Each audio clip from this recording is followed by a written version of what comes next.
Le procès Fourniret, nouvelle journée aux assises des Yvelines. Le tueur en série ardennais et son ex-épouse ont pris la parole. On voit cela avec vous. Charles-Henri Boudet, bonsoir. Vous êtes en direct de Versailles. Michel Fourniret a donné quelques éléments sur la localisation du corps de Farida Hamish. Bonsoir Vincent, en effet, des précisions qui restent vagues mais qui donnent espoir à la famille de Farida Hamish. Alors au cours de son audition qui a duré plus de 2h30, Michel Fourniret a consenti à donner un nouveau détail sur la localisation du corps de Farida Hamish. Il s'agirait d'une carrière de sable. Alors aussitôt les avocats des parties civiles ont demandé des précisions et à ce moment-là, Michel Fourniret a dit aussitôt qu'il ne savait plus très bien, il ne s'en souvient plus mais il pourrait consentir à donner des détails si on lui donnait des contreparties.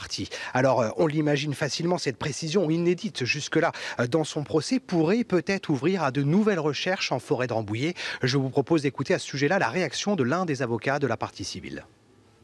Écoutez, il a parlé d'une carrière de sable, il n'y en a pas 30 000 dans les Yvelines, donc nous allons très certainement demander dans d'autres affaires à l'instruction qu'on regarde cette carrière de sable, qu'on y aille, qu'on l'y emmène, parce que peut-être y a-t-il Farida, peut-être y a-t-il d'autres victimes que nous recherchons. Il n'avait jamais parlé de cette carrière de sable comme d'un lieu où il aurait pu déposer le corps de Farida. Et en tout état de cause, elle n'a pas été retournée. Elle n'a pas été creusée, jamais.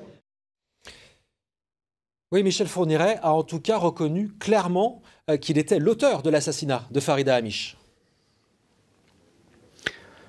Alors tout à fait, Michel Fourniret a donc reconnu le meurtre de Farida Hamish, un meurtre motivé, on le sait aujourd'hui, de manière définitive pour voler le trésor du gang des postiches. Alors concernant le jour de Farida Hamish, il a expliqué, je cite, « J'ai tenu à ce que mon acte soit rapide », fin de citation. Et à ce moment-là, la victime, Farida Hamish, lui aurait dit « Ne me tue pas comme ça », une citation qui bien évidemment a glacé le banc des parties civiles. En tout cas, Michel Fourniret sera à nouveau invité à s'exprimer au cours de ce procès et le verdict est attendu demain dans la soirée.